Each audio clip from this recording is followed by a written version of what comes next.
Obsesi Naruto Mas ya? Naruto apa Sasuke? Bos. Bos sehat gak bos?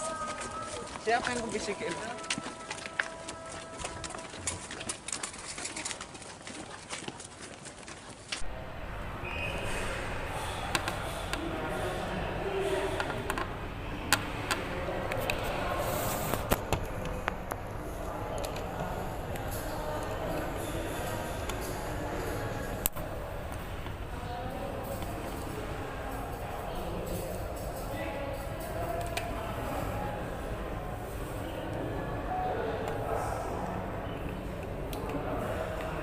Darurat. Jadi di sini sudah dijelaskan bahwa tersangka ini sudah ada suatu perencanaan untuk melakukan suatu pembunuhan tadi, yang didahului dengan suatu menyiapkan tadi mengambil senjata tajam dari rumah tersangka, dan tersangka sendiri juga sudah ada niat, ada rasa kesal ya pada saat mendengar adanya ceramah Syekh Ali Jabir pada saat melaksanakan kegiatan Hafiz Quran di Masjid Falahidin tersebut.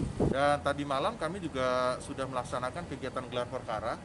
Jadi perlu kami sampaikan kepada rekan-rekan, sampai hari ini sudah 15 saksi yang dilakukan pemeriksaan.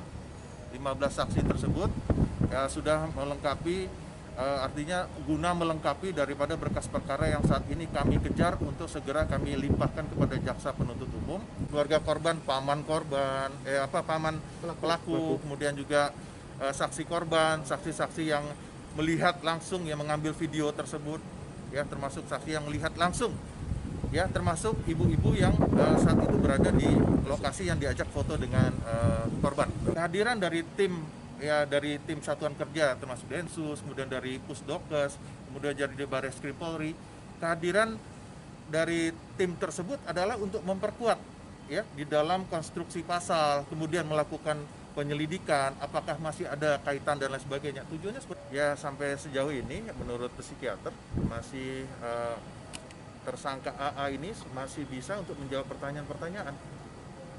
Artinya masih dalam keadaan sadar dia menjawab pertanyaan-pertanyaan itu. Apa motivasinya dia melakukan suatu tindak pidana itu? Sudah jelas disampaikan bahwa yang dirasakan oleh dia adalah perasaan gelisah. Apalagi pada saat itu kegiatan itu berlangsung yang tidak jauh dari rumahnya tersangka. Jarak antara rumah tersangka dengan tempat kegiatan Syekh Ali Jabir ini yang tidak lebih dari beberapa ratus meter. Tersangka ini sudah berpindah-pindah karena diajak oleh pamannya. Oh, pamannya. Ya. Dan terakhir tinggal sama kakeknya. Ya, kakeknya, kemudian juga sempat ke pamannya, ada di wilayah Mesuji, ada di Lampung Tengah. Jadi memang berpindah-pindah dan selalu menjadi beban orang tuanya dalam mendidik terhadap tersangka AA ini. Jadi dari hasil pemeriksaan status adalah sebagai seorang lajang, dan kemudian juga tidak mempunyai pekerjaan yang tetap. Juga di dalam kesehariannya juga ya, sering bermasalah di dalam keluarganya. Jadi artinya selalu menjadi beban keluarga, dimanapun dia berada selalu menjadi beban keluarga.